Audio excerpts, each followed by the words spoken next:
So hey guys, ఈరోజు మా తొట్టి గ్యాంగ్తో కలిసి తిరుపతిలో ఉన్న ఎగ్జిబిషన్కి అయితే వచ్చేసాం అనమాట. ఇంకా అలా మనోడికి పీచ్ మిఠాయి తీసి ఇచ్చేసిన తర్వాత మనోడి రియాక్షన్ చూడండి గైస్. 100 వాట్స్ బల్బు లాగా వెలిగిపోతుంది వాడి ఫేస్. ఇంకా అదంతా తినేసిన తర్వాత మనోడు మళ్ళీ వెళ్ళి అన్నని అడిగాడు గైస్ పీచ్ మిఠాయి వేసేమని. అన్న రియాక్షన్ చూడండి. ఇంకా నేనైతే బాహుబలిలో మన ప్రభాసంలా ట్రై చేద్దాం అనుకున్నాను. మణిబంధం బహిర్ముఖం. ఇంకా అది ఎంత ట్రై చేసినా రాలేదు. సరే సర్లే, ఎన్నెన్నో అనుకుంటా. వెయిటింగ్. ఇంకా అలా ఈ బొడ్డోడితో ఈ టర్కిష్ అన్న భలే ఆడుకున్నాడు.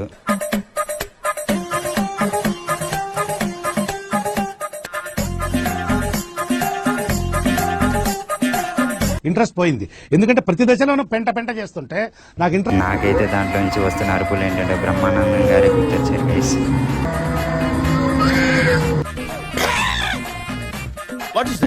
ఇంకా ఈ బుడ్డోడైతే చూడండి గైస్ ఎలా ఏడుస్తున్నాడు ఆ కార్లో కూర్చొని. ఇంకా వాళ్ళన్న అయితే పక్కన కూర్చొని పడి పడి నవ్వుతున్నాడు వాళ్ళన్న అయితే. ఇంక ఎక్కినప్పటి నుంచి మన బుడ్డోడి రియాక్షన్ చూడండి. సో ఈ వీడియో కానీ మీకు నచ్చినట్లయితే don't forget to like, share and subscribe.